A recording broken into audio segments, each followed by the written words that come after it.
పాకిస్తాన్ విషయంలో శాంతి వచనాలు పనిచేయవు. పాకిస్తాన్లో ఇళ్లలోకి దూరెళ్లి కొడతామంటూ సంచలన వ్యాఖ్యలు చేశారు AP deputy CM Pawan Kalyan. విజయవాడలో నిర్వహించిన తిరంగా యాత్రలో పాల్గొన్నారు పవన్. ఇందిరాగాంధీ స్టేడియం నుంచి బెన్ సర్కిల్ వరకు జరిగిన ఈ ర్యాలీతో త్రివిధ దళాలకు మద్దతు తెలిపింది కూటమి ప్రభుత్వం.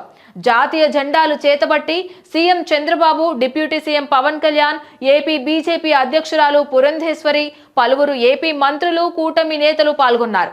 ఈ సందర్భంగా పవన్ కళ్యాణ్ మాట్లాడుతూ తిరంగా యాత్రకు విజయవాడలో మద్దతు తెలుపుతున్న ప్రతి ఒక్కరికి నమస్కారాలు.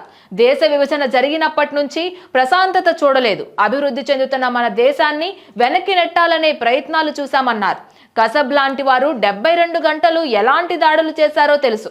గోకుల్ చాట్, లుంబిని పార్క్, జామా మసీదు పేలులలో ఉగ్రవాదుల హస్తం ఉన్న ఘటనలు చూశామన్నారు పవన్ కళ్యాణ్. జమ్మూ కాశ్మీర్, రాజస్థాన్, హర్యానాలలో మనకు ఉన్నంత ప్రశాంతత ఉండదు.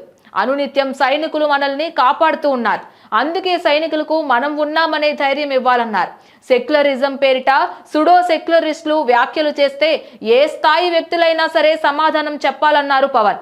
ఇక మురళీ నాయక్ భారత మాతాకి జై అని మాత్రమే చెప్పాడు అంటూ వీర జవాన్ మురళీ నాయక్ కు నివాళులర్పించారు. సినిమాలు రావచ్చు పోవచ్చు, బాలీవుడ్, టాలీవుడ్ హీరోలు మాట్లాడడం లేదంటే వాళ్ళు జస్ట్ ఎంటర్టైనర్స్ మాత్రమే అని వ్యాఖ్యానించారు. సెలబ్రిటీల నుంచి దేశభక్తి ఆశించవద్దు అంటూ సంచలన వ్యాఖ్యలు చేశారు. మురళీ నాయక్ ఆత్మకు శాంతి కలగాలి, ప్రధాని మోడీకి మద్దతుగా ఉంటామని ప్రకటించారు AP deputy CM Pawan Kalyan.